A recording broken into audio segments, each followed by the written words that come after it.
በመጀመሪያ ስሞትንና የት ቦታ እንዳለን ይገለጹ።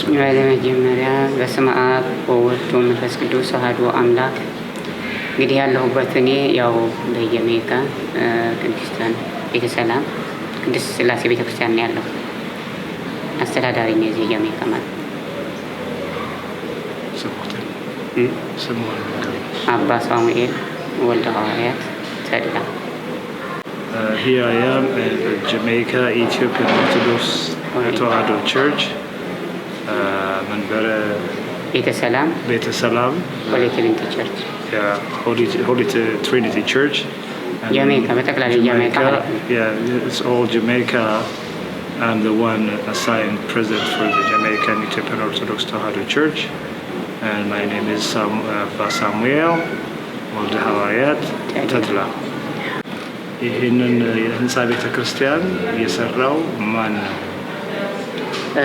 እዚህ ላይ እንግዲህ ያው ቀደም ብሎ እንግዲህ የተሰራው እስካሁን ድረስ አሁን በፊት የነበሩ አባት እሱ አቡነ ይስሐቅ ይባላሉ።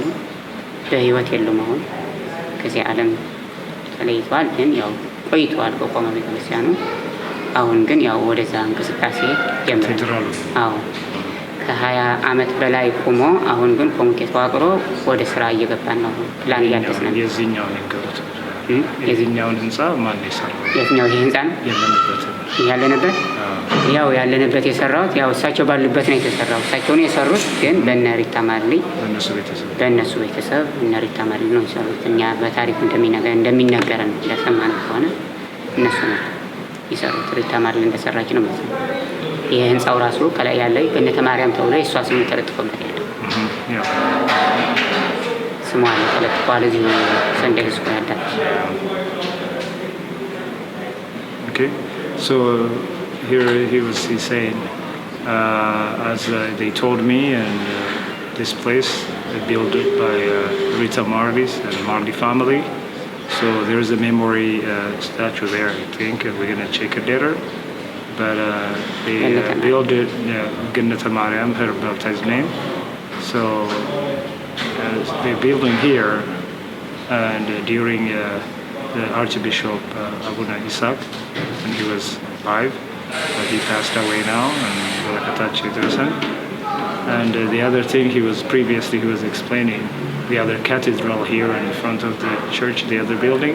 So they already started for a long time, and then we will see in the record later. So they stop it. He doesn't know even the idea why, and it's like kind of economy or contribution less. So he tried to make it that happen, and he tried to fixing up things here as he moved to present in this church. ምናልባት እዚህ ቤት አሁን ይሄን አለ ብለው ለመናገር ምንም የለበት፣ ባዶ ነው ቤቱ። ከአስተዳደር ጀምሮ ማለት አስተዳደር አለው። አሁን ተስተካክሎ መዋቅሩ ሁሉ ተስተካክሎ ጥሩ ነው። መዋቅሩ ጥሩ ነው። ግን የቤቱ ውስጥ ያለው ግን ያው የገንዘብ የማቴሪያል የገንዘብ እጥረት አለ።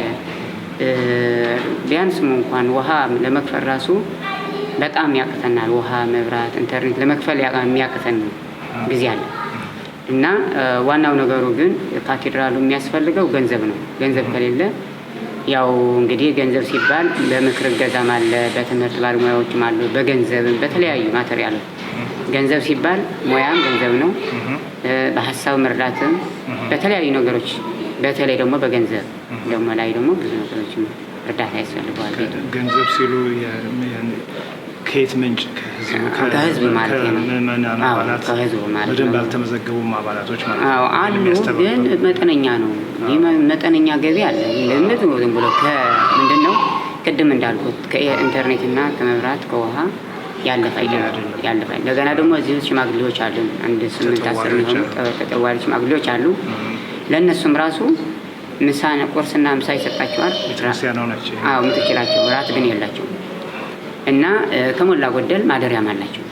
ቢያንስም ቢያምርም ያው ማደሪያ አላቸው እና ይሄንን ያስፈልጋል። አሁን ለዚህ ቤት የሚያስፈልገው በሀሳብ የሚረዱን ሰዎች ደግሞ ሌሎች ሰዎች እንዲያስተባብሩልን እንዲነግሩልን ያዩትንም ያላዩት የሰሙትም ያላልሰሙት እንዲያሰሙልን ይሄ ትልቅ ነገር ነው ብዬ ነው የማምነው። Okay, here is what he was saying.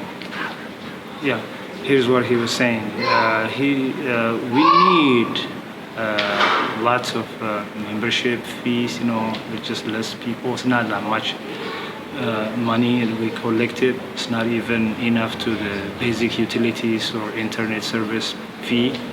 And like sometimes even we ended up like a short for payment the other months or something.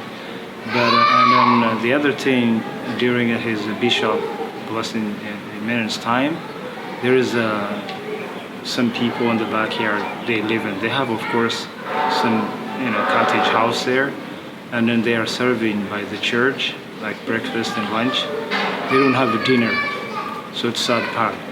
So what he was asking for, those people they need, the regular take care, like 3 meals as a normal what we do, and the other things is like.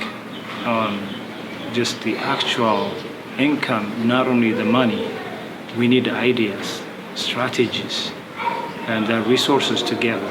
Money is not only the function, but the money is the big issue. But the money and the strategy, what we're going to apply, what we're going to do it, and people, we need some idea from people to apply this, what we're looking for the strategy. That's what you're saying.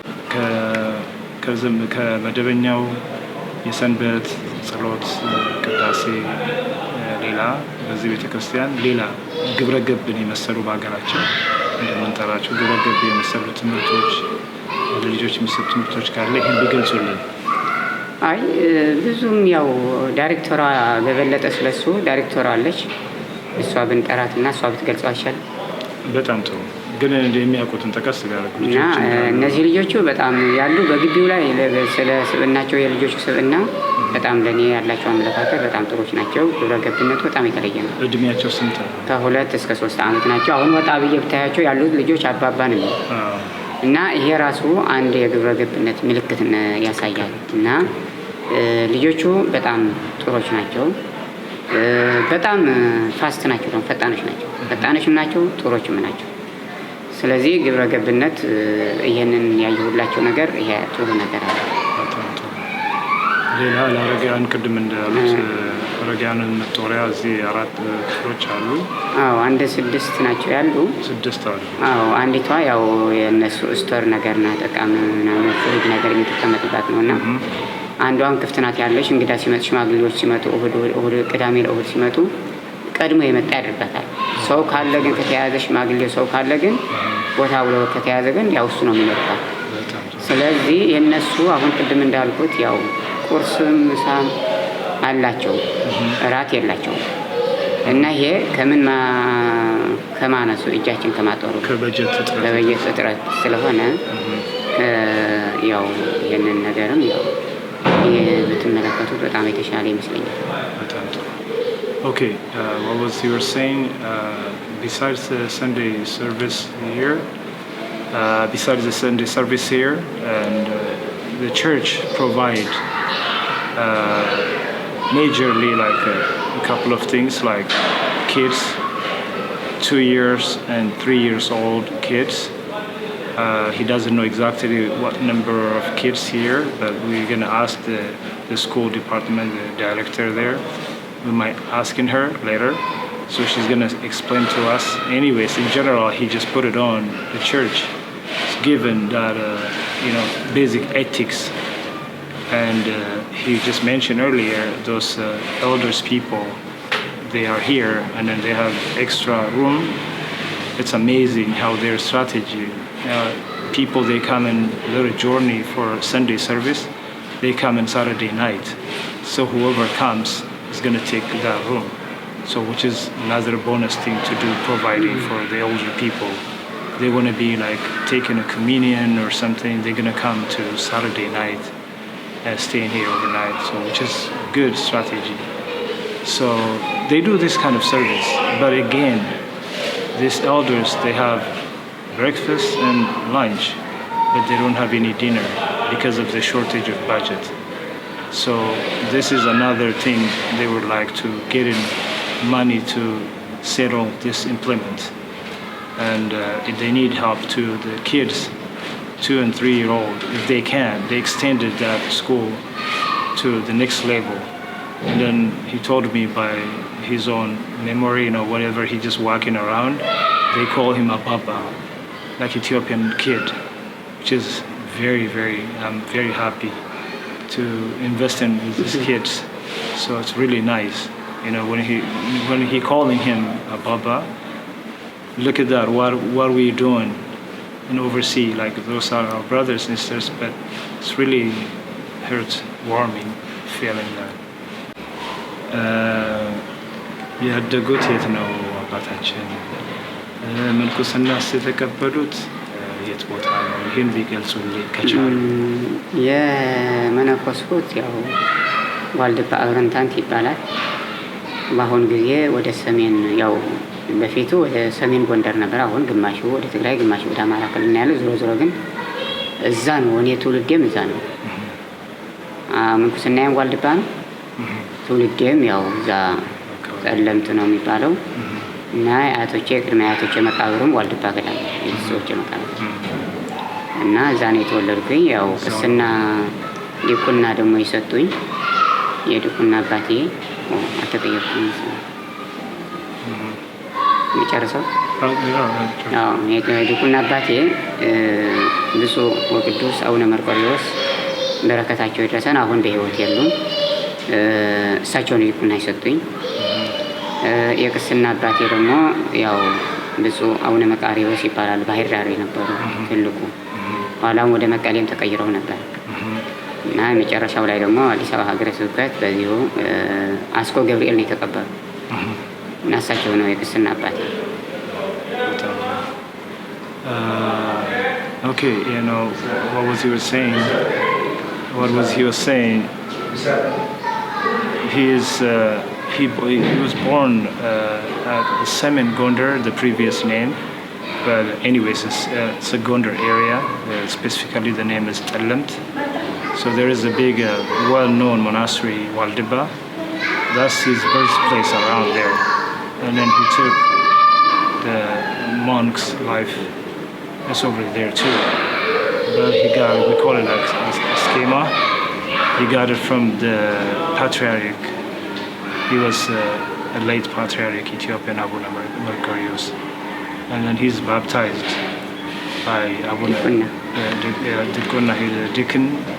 He took from Abuna Mercurius. Mercurius, the late patriarch of Ethiopia.